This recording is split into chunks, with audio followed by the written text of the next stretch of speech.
Assalamualaikum students, welcome to the Ferry Public Girls High School, class 8th, subject GS, unit number 1, human organ system। बच्चों आज जो हम unit number 1 में करेंगे वो है actions controlled by nervous system. Actions controlled by nervous system. तो ऐसे कौन कौन से एक्शन है जो नर्वस सिस्टम जो है वो कंट्रोल करता है। तो हमारे पास दो तरह के एक्शन आते हैं, एक आता है वॉलंटरी एक्शन एंड एक आता है इनवॉलंटरी एक्शन। एक हमारे पास क्या आता है वॉलंटरी और एक हमारे पास क्या आता है involuntary action. Voluntary action and involuntary action.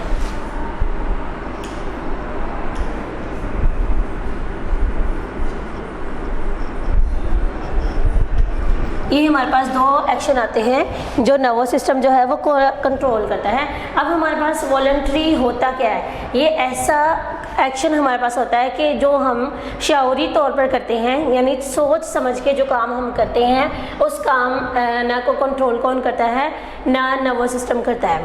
Like for example हम लोग ना बुक्स पढ़ते हैं, रीडिंग करते हैं, उसके बाद हम लोग खाते हैं, हम लोग बोलते हैं, हम लोग वॉक करते हैं, हम लोग रनिंग करते हैं, तो हम सोच समझ के यही काम जो है वो करते हैं, तो वो हमारे पास क्या कहलाएंगी, वॉलंटरी एक्शन कहलाएंगे। लेकिन इनवॉलंटरी एक्शन इसके क्या हो जाएंगे, रिवर्स हो जाएंगे। ऐसे काम जो हम ना शऊरी तौर पर ना कर सकें, सोचे समझे बगैर करें। लाइक जिस तरह हमारी हार्ट बीट जो है वो हार्ट बीट जो है वो क्या करती है, पंप हार्ट बीट हमारी जो हार्ट बीट है वो क्या करती है, धड़कती है। उसके बाद हमारी बॉडी के अंदर जो है ब्लड सर्कुलेशन होती है, हम लोग सांस लेते हैं, ठीक है। उसके बाद जो हम लोग खुराक को अब्जॉर्ब करते हैं स्मॉल इंटेस्टाइन में। तो ये सारे ऐसे अमल हैं जो हम शऊरी तौर पर नहीं करते, हम लोग सोच समझ के नहीं करते। तो ये हमारे पास क्या कहलाते हैं, इनवॉलंटरी एक्शन आ जाते हैं। तो वॉलंटरी एक्शन वो वाले एक्शन होंगे जो हम शऊरी तौर पर करते हैं। अब इनकी डेफिनेशन कर लेते हैं। A body actions which is performed by a body action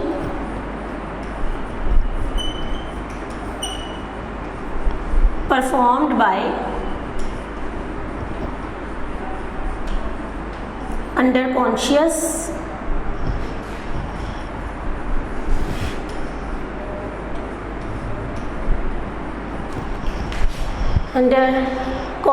control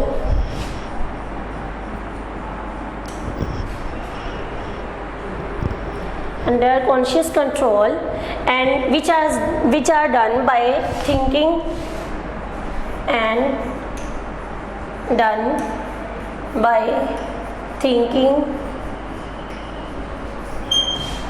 तो वो हमारे पास क्या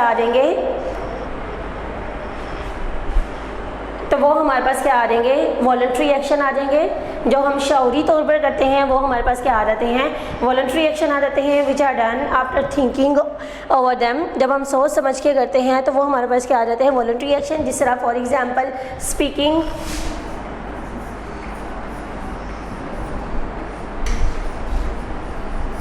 रनिंग एटसेट्रा। और इनवॉलंटरी एक्शन आ जाएंगे a body actions performed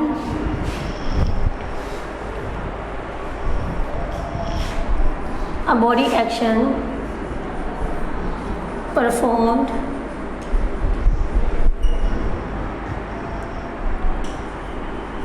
by without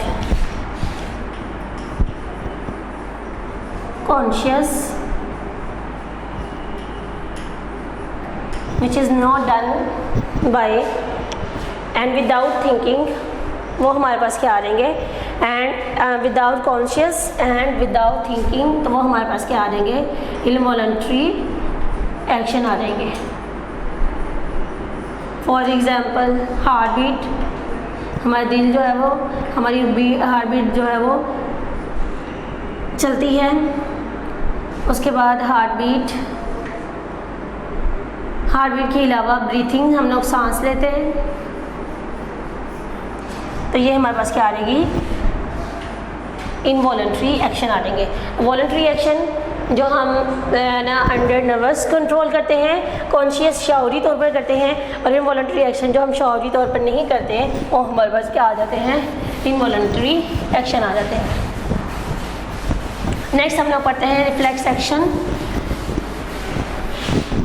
nervous system कितने एक्शंस को कंट्रोल करता है? दो तरह के, एक वो वाले एक्शन होते हैं जो हम शौरी तौर पर करते हैं, अंडर कॉन्शियस कंट्रोल करते हैं, और एक वो वाले एक्शन जो हम शौरी तौर पर नहीं करते, बगैर सोचे समझे जो है वो करते हैं, वो हमारे पास क्या कहलाता है, इनवॉलंटरी। जिस तरह हमारी हार्ट बीट है, हमारे सांस लेते हैं, ये हमारे अपने कंट्रोल में नहीं है, लेकिन अगर हम लोग वॉक खाते पीते बोलते हैं दौड़ते हैं तो ये सारे हमारे अपने कंट्रोल में हैं।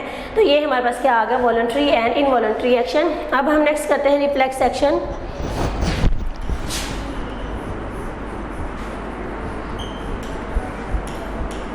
रिफ्लेक्स एक्शन हमारे पास क्या है, an immediate and involuntary response to a stimulus.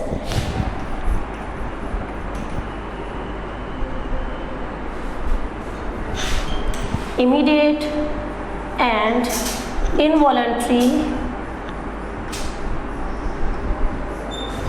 Response to a stimulus. एक स्टिमुलस को जब अचानक रिस्पॉन्स, और ऐसा रिस्पॉन्स जो हमारे अपने कंट्रोल में नहीं होता, वो जब मिलता है तो वह हम उस एक्शन को क्या कहते हैं, रिफ्लेक्स एक्शन कहते हैं। इसको समझने के लिए हम लोग एग्जांपल ले लेते हैं। लाइक जिस तरह हम लोग किसी भी गर्म चीज़ को छूते हैं तो एट द स्पॉट हम क्या करते हैं, अपना हाथ जो है वो वापस कर लेते हैं, वापस करना एक खींच लेते हैं, तो वो हमारे पास किसकी एग्जाम्पल है, रिफ्लेक्स एक्शन की एग्जाम्पल है। कि quick pulling of hand just after touching the hot object, कि जैसे ही हमने किसी गर्म चीज़ को छुआ है, छूने के बाद हम फ़ौरन अपना हाथ वापस खींच लेते हैं, तो वो हमारे पास किसकी एग्जाम्पल आ जाती है, रिफ्लेक्स एक्शन की एग्जाम्पल आ जाते हैं। हम इसको समझ लेते हैं। समझने के लिए हमारे पास जो है वो एक डायग्राम है कि इसमें हम लोगों ने क्या करना है, ये हमारे पास एक स्केच बनाया हुआ है मैंने, कि ये हमारे पास क्या है कि लाइक हमारे ये फिंगर है, अगर फिंगर फिंगर के कोई भी एक चीज़ फिंगर को कि गर्म चीज़ के साथ लगती है, कि अगर ये हमारे पास क्या है, स्टिमुलस है, कि यहाँ पे हमारे पास ये क्या है, हमारे पास स्टिमुलस है। स्टिमुलस हमारे पास क्या है, हॉट ऑब्जेक्ट है। अगर कोई भी हमारा हाथ किसी गर्म चीज़ को छूता है तो छूने के फ़ौरन बाद क्या होता है कि हमारी नर्व इम्पल्स जो है वो बॉडी के अंदर क्रिएट होना शुरू हो जाती है। नर्व इम्पल्स जो है बॉडी के अंदर जो है वो क्या होती है, क्रिएट होना शुरू हो जाती है। जैसे ही बॉडी के अंदर नर्व इम्पल्स क्रिएट होती है तो वो नर्व इम्पल्स क्या करती है, नर्व इम्पल्स क्या कर सेंसरी न्यूरॉन्स होती हैं। लाइक जिस तरह अगर हम एग्जांपल ले लेते हैं कि ये हमारे पास ये हमारे पास क्या आ रही है, नर्व इम्पल्स, ये सेंसरी न्यूरॉन्स है। ये सेंसरी न्यूरॉन्स के अंदर क्या चीज़ ट्रैवल कर रही है, नर्व इम्पल्स ट्रैवल कर रही है। ये नर्व इम्पल्स कहाँ पे जाएंगे, ये स्पाइनल कॉर्ड है। स्पाइनल कॉर्ड से क्या करेंगे कि ना इंटरन्यूरॉन्स जो है क्रिएट होंगे। इंटरन्यूरॉन्स जो है वो ये वाला मैसेज जो है वो किसको दे देंगे, मोटर न्यूरॉन्स। मोटर न्यूरॉन्स जो है वो किसको किसके पास रहेंगे, फैक्टर्स जो हमारे मसल्स। अच्छा, ये हमारे पास क्या है, डायरेक्शंस ऑफ द, ये हमारे पास हॉट ऑब्जेक्ट है, ये हमारे पास direction of the nerve impulse है। ठीक है, उसके बाद ये nerve impulse sensory neurons nerve impulse कहाँ पे क्रिएट की जाती है, सेंसरी न्यूरॉन्स। ये सेंसरी न्यूरॉन्स जो है हमारे मैसेज कहाँ पे लेके जाते हैं, इंटरन्यूरॉन्स। इंटरन्यूरॉन्स से कहाँ पे आ जाते हैं, मोटर न्यूरॉन्स। मोटर न्यूरॉन्स से कहाँ पे चले जाते हैं, वो इफेक्टर्स या मसल्स में चले जाते हैं। उसे होता क्या है कि जैसे ही मोटर न्यूरॉन्स कैरी करती है ये इम्पल्सिस को टू आर मसल्स, तो एट द स्पॉट हमारे आर्म मसल जो है वो क्या करता है, कंट्रैक्ट करता है। जैसे ही कंट्रैक्ट करता है तो हम अपना हाथ फौरन जो है वो क्या कर लेते हैं, वापस में ना खींच लेते हैं। तो ये हमारे पास किसकी एग्जांपल है ना, रिफ्लेक्स एक्शन की एग्जांपल है। फॉर एग्जांपल कोई भी चीज़ जो है वो घर में अगर कभी गर्म चीज़ को हमारा हाथ लग जाए तो फ़ौरन क्या होता है, हम अपना हाथ वापस खींच लेते हैं। उस वापस खींचने में भी हमारे पास ये वाला प्रोसेस हो रहा होता है कि पहले सेंसरी न्यूरॉन्स होती है, सेंसरी न्यूरॉन्स इंटरन्यूरॉन्स तक जाती है स्पाइनल कॉर्ड में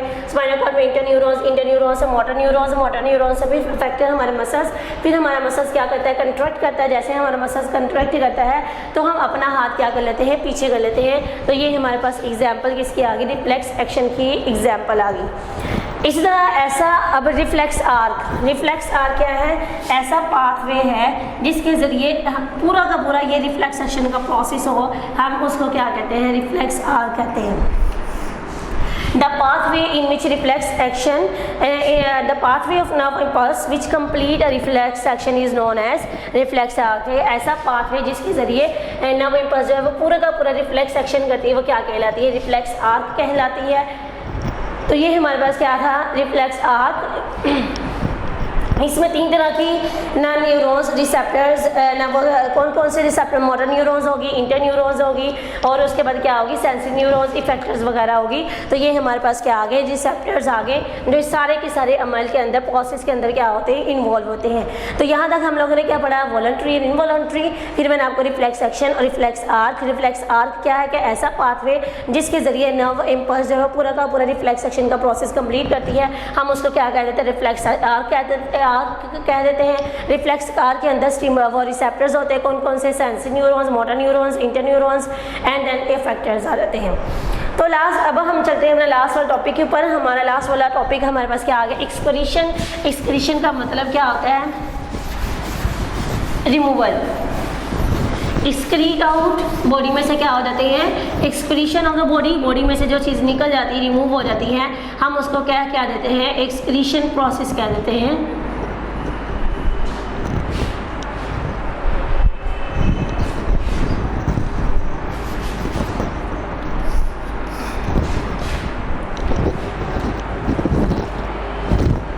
अब ये है कि the removal of waste material from the body is known as excretion. The removal of waste material in the body is known as the removal of waste material in the body is known as excretion. जब body के अंदर से कोई भी waste material निकल जाता है तो वो हम क्या उसे क्या कह देते हैं? एक्सक्रीशन कह देते हैं। तो एक्सक्रीटरी सिस्टम क्या हुआ? ऐसा सिस्टम जिसके ज़रिए हम एक्सक्रीशन करते हैं वो क्या कहलाता है? Excretory process. The system in which excretion is done is known as excretory system. The process in which excretion is done is known as excretory system कह देते हैं। फॉर एग्जाम्पल वेस्ट मटेरियल कौन से आ जाते हैं हमारी बॉडी के अंदर? लाइक जैसे नाइट्रोजीनियस मटेरियल है, एक्स्ट्रा वाटर है, सॉल्ट है। तो ये जितना का जितना है ये सारे का सारा हमारी बॉडी में से क्या हो जाता है? रिमूव हो जाता है। लाइक जिस तरह हम लोग कह लेते हैं पसीने, हमारी स्किन के ऊपर पसीना आता है तो पसीने के ज़रिए भी कुछ सॉल्ट ऐसे होते हैं जो बॉडी में से रिमूव होते हैं। तो वो भी क्या किसकी एग्जांपल आ जाएगी? एक्सक्रीशन की एग्जांपल आ जाएगी। अच्छा, एक्सक्रीशन जो है वो इम्पोर्टेंट क्यों है? क्यों ज़रूरी है ना एक्सक्रीशन? एक्सक्रीशन इसलिए ज़रूरी है ना, अगर हमारी बॉडी के अंदर ये जमा होना शुरू हो जाएंगे, अगर बॉडी से बाहर नहीं निकलेंगे, अगर ये बॉडी के अंदर ही रहेंगे तो हमारी बॉडी के लिए ये क्या है? डेंजरस होंगे। ये इसलिए हमारी बॉडी में से इन मवाद का निकल जाना जो है, फालतू मवाद का निकल जाना ज़्यादा ज़रूरी है। अगर बॉडी के अंदर ये जमा रहेंगे तो ये हमारे लिए क्या है? डेंजरस होंगे। जितने भी हमारे वेस्ट मटेरियल है जो फिशेस के ज़रिए भी हमारे रिमूव हो जाते हैं, स्किन्स के ज़रिए भी रिमूव हो जाते हैं। तो नाइट्रोजन जितना वेस्ट मटेरियल हमारी बॉडी के अंदर से निकलेगा उतना हमारी बॉडी के लिए ये क्या है? ज़रूरी है। तो ये था ना, हम लोग एक बार रिवाइज कर लेते हैं, उसके बाद अपना जो है ये वाला लेक्चर जो है उसको ख़त्म करते हैं। रिवाइज करने के लिए सबसे पहले हमारे पास क्या है? What is the difference between voluntary and involuntary action. Voluntary action वो वाले थे जो हम सोच समझ के करते हैं, जो हमारे शऊरी तौर पर जो हम करते हैं वो क्या कहलाते हैं? वॉलंटरी। और इनवॉलंटरी वो वाले होते हैं जो शऊरी तौर पर हम नहीं करते हैं, बगैर सोचे समझे करते हैं, वो हमारे पास क्या आ जाते हैं? Involuntary action. वॉलंटरी एक्शन की एग्जाम्पल थी लाइक जिस तरह हम खाते हैं, पीते हैं, बोलते हैं, दौड़ते हैं, तो ये हमारे पास वॉलंटरी एक्शन की एग्जाम्पल। और इनवॉलंटरी में जिस तरह हमारी हार्ट बीट है, हम लोग सांस लेते हैं, ठीक है, उसके बाद जिस तरह हमारी बॉडी के अंदर खुराक जो है वो अब्जॉर्ब होती है, तो ये सारी एग्जाम्पल किसकी है? इनवॉलंटरी की। उसके बाद फिर रिफ्लेक्स एक्शन था कि अचानक जो चीज़, अगर बॉडी को कोई गर्म चीज़ हाथ लग जाती है, ये कुछ भी हो जाता है हमारी बॉडी के अंदर अचानक से जो होता है, तो फ़ौरन से हम लोग क्या करते हैं? अपना हाथ पीछे खींच लेते हैं, तो वो क्या कहलाती है? Reflex action. And immediate and involuntary response to a stimulus is known as reflex action. इससे एग्जांपल है कि अगर हम गर्म चीज़ को छूते हैं, गर्म चीज़ को छूने से एक नर्व इम्पल्स क्रिएट होती है, वही नर्व इम्पल्स सेंसरी न्यूरॉन्स उसको लेके कहाँ पे जाती हैं, स्पाइनल कॉर्ड में हमारे पास इंटर न्यूरॉन्स आ जाती हैं, इंटर न्यूरॉन से वो कहाँ पे आ जाती है, मोटर न्यूरॉन्स फिर कहाँ पे वो चली जाती है, मसल्स में चली जाती है। फिर मसल्स में क्या होता है, हमारा मसल जो है वो कंट्रैक्ट करता है, जैसे ही हमारा मसल्स कंट्रैक्ट करता है हम फ़ौरन अपना हाथ क्या कर लेते हैं, पीछे कर लेते हैं। रिफ्लेक्स आर्क हम लोगों ने पढ़ा, रिफ्लेक्स आर्क क्या होता है, ऐसा पाथवे जिसके जरिए पूरा रिफ्लेक्स एक्शन का प्रोसेस होता है, वो क्या कहलाता है, रिफ्लेक्स आर्क कहलाता है। रिफ्लेक्स आर्क में रिसेप्टर्स होते हैं, कौन कौन से रिसेप्टर्स होते हैं, inter neurons, motor neurons, sensory neurons and factors वगैरह होते हैं। फिर हमने एक्सक्रीशन निकाला, एक्सक्रीशन का मतलब क्या होता है, बॉडी में से जो चीज़ रिमूव हो जाती है वो क्या कहलाती है, एक्सक्रीशन कहलाती है। जिस तरह मैंने लिखा भी हुआ, removal of waste material in the body is known as excretion. और एक्सक्रीटरी सिस्टम कौन सा हुआ, ऐसा सिस्टम जिसके जरिए ये पूरी एक्सक्रीशन का प्रोसेस होता है वो क्या कहलाता है, एक्सक्रीटरी सिस्टम कहलाता है। एक्सक्रीशन जो है बॉडी के अंदर बहुत ज़रूरी होती है, अगर बॉडी के अंदर एक्सक्रीशन नहीं होगी तो बॉडी के लिए क्या होगी, डेंजरस होगी, ठीक है। अगर ज़्यादा जमा वेस्ट मटेरियल बॉडी से बाहर निकलेंगे नहीं तो बॉडी के लिए क्या होंगे, डेंजरस हो जाएंगे, इसलिए जो खतरनाक साबित होंगे। इससे ज़रूरी क्या है कि बॉडी में से निकल जाना। अब बॉडी में से निकलते क्या, नाइट्रोजनियस वेस्ट मटेरियल निकल जाते हैं, extra water, extra salt, like जिस तरह हमें पसीना आता है तो पसीने के ज़रिए भी कुछ ऐसे सॉल्ट होते हैं वो क्या होता है, बॉडी में से रिमूव हो जाते हैं। तो ये हमारे पास किसकी एग्जांपल आ गई, एक्सक्रीशन की एग्जांपल आ गई। आई होप सो कि आप लोगों ने इसको अंडरस्टैंड कर लिया होगा। ये यहाँ तक हमारा आज का लेक्चर था। मिलते हैं अगले लेक्चर के साथ, तब तक अल्लाह हाफिज़।